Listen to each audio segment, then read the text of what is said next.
I graduated college today. Well, not today. This week. This month. Did I even go to college? Yes, I did. So I graduated.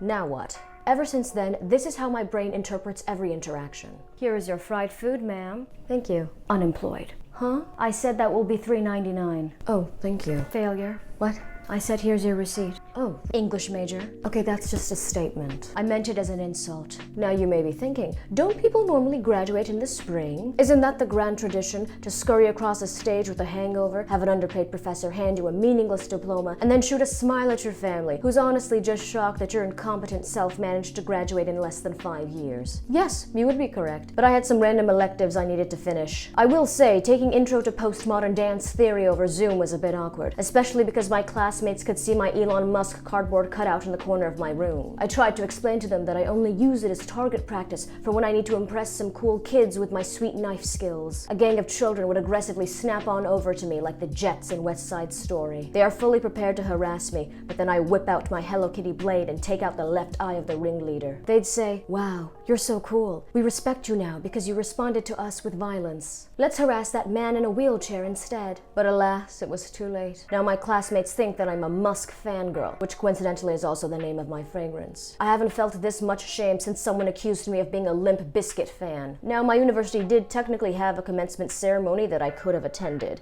but did I? Well, the thought of buying overly priced garments made out of the most uncomfortable material on earth, sewn together by a child in Vietnam, was incredibly tempting. But I had a self-help conference to attend that weekend. Not because I'm in desperate need of a roided-up guru telling me that the only reason that I'm miserable is because I haven't purchased their new book, Your Dad Didn't Hug You Enough, and that's why you're fat. But because I am drawn to sources of deep desperation. I feed on it, like a misery Kirby. Anytime you see that many sensible shoes and cargo shorts in one location, you know that you're in the company of some sad, sad people. Now that I'm officially done with college, there is this looming existential dread that just hangs over me. It's there when I sleep, when I eat, when I shower. The latter I actually don't mind that much. I spent my entire life thinking, wow, so this is me as a child, so just imagine me like sweatier and buck-toothed. Wow, when I graduate college, that's when my life will truly begin. What does that even mean? I had this bizarre notion that once I finished university, that's when I would truly become an adult, you know? I would finally understand what a 401k is. I would go to cocktail bars wearing my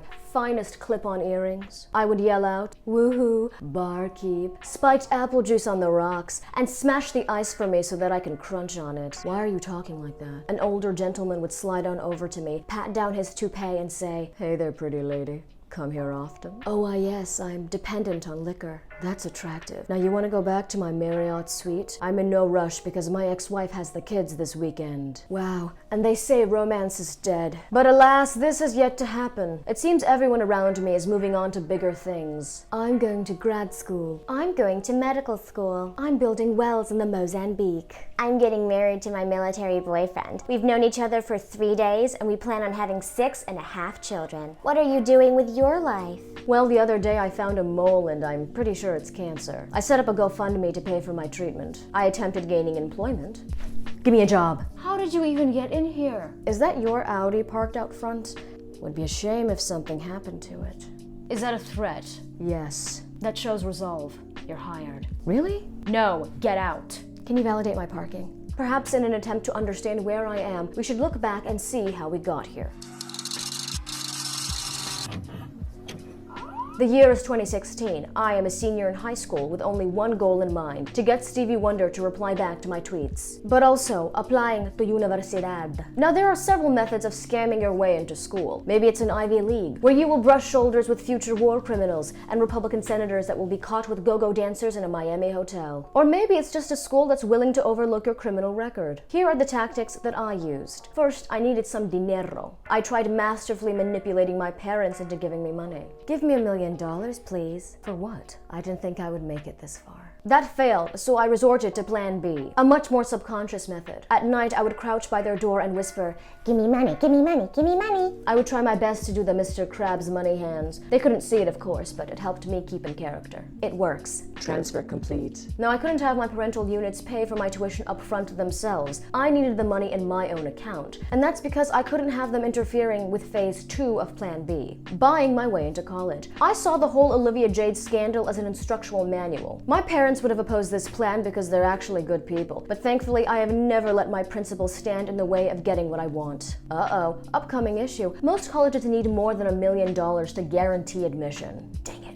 Okay, plan B. Exploit my personal identity. Ladies, what is the point of being a minority if you cannot exploit it for personal gain? I have been saving my black card for years now, and it's time to cash that baby in. For any naysayers who are thinking, That's unfair, affirmative action is a handout. Look, this is one of the only perks we get, okay? Some scholarships and the ability to say the N-word, which I fully take advantage of every time I go to a Starbucks. I walk straight on up to that white liberal barista, and when asked for the name of the order, I say, "Oh, it's I'm sorry, what? The name? It's I'm sorry, could you just say that one more time? It's Latin. Write it down. Write it down. Eventually, the manager just asks me to leave, but I've already gotten what I wanted. Anyway, back to plan B. Hello, admissions board. I am an immigrant. Woman. Black. Blackety black. When I flew into this country on first class, because I might be an immigrant, but I'm still bougie, the Sky Marshal did not allow me to use his gun to twirl around my finger like Bugs Bunny. And that was my first taste of discrimination. Oh, we've already met our quota. Dang it. I mean, I can just come back in here and pretend I'm Puerto Rican. Plan C. Getting in based on actual merit. I never thought I would have to resort to this. Oh, how the mighty have fallen.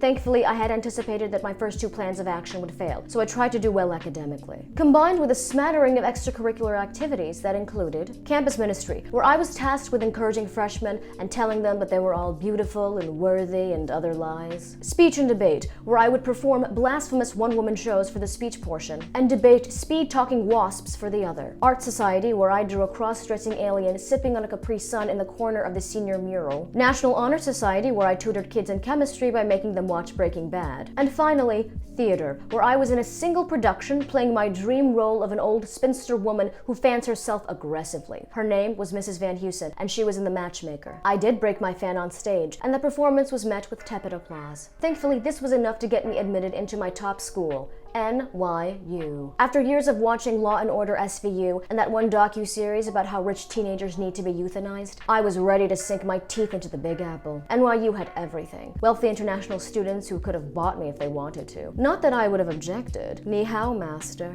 Business/finance kids who diddle themselves to the audiobook of Ronald Reagan's memoir. And theater kids whose impromptu renditions of songs from Hamilton have convinced me that the arts programs of most schools should not only be canceled, but absolutely eviscerated into a fine dust. Despite my awe-inspiring stage presence and innate ability to annoy anyone within a 10-feet radius of me, I did not attend Tisch. My rendition of the dramatic monologue from The Room failed to emotionally stir anyone in the admissions board.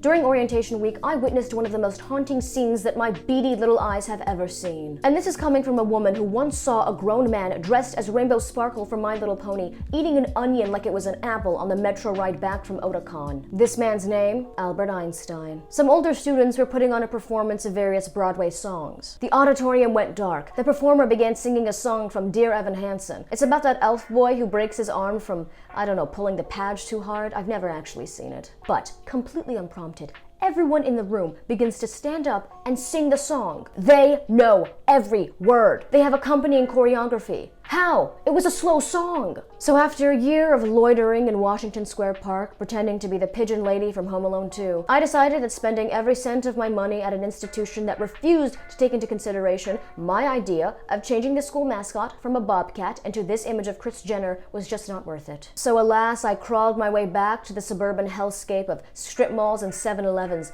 that I thought that I had escaped. Which brings me to the second institution that I attended, community college. There truly is quite nothing like going through the 5 stages of grief in a stats class that is most definitely infected with asbestos. Asbestos, it's like confetti for the poor. Finally, I transferred on over to the ever illustrious State University. At last, I could finally lurk around frat parties until one of the kinder partygoers would just let me in, like a stray dog. Once inside, I would sneak on up to their bedrooms and replace all images of scantily clad women with photos of Ruth Bader Ginsburg, Eileen Wuornos, and the Wendy's Where's the Beef Lady, amongst some other female pioneers. One of the boys boys would drunkenly stumble back upstairs. "What are you doing?" he would shout. "The Lord's work," I'd say, before I jump out of the window. "I'm doing my part to end sexism. Where's my Nobel Peace Prize?" During my 2.5 years at this school, I regressed as a human in every conceivable way. Wait, that's not true. I moisturized. I honest to God became dumber. I don't know how to solve equations. This might as well be hieroglyphics. It's fine, numbers aren't real. Math is fascist. But most shamefully,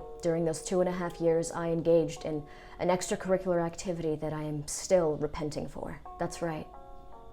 I did improv. I know.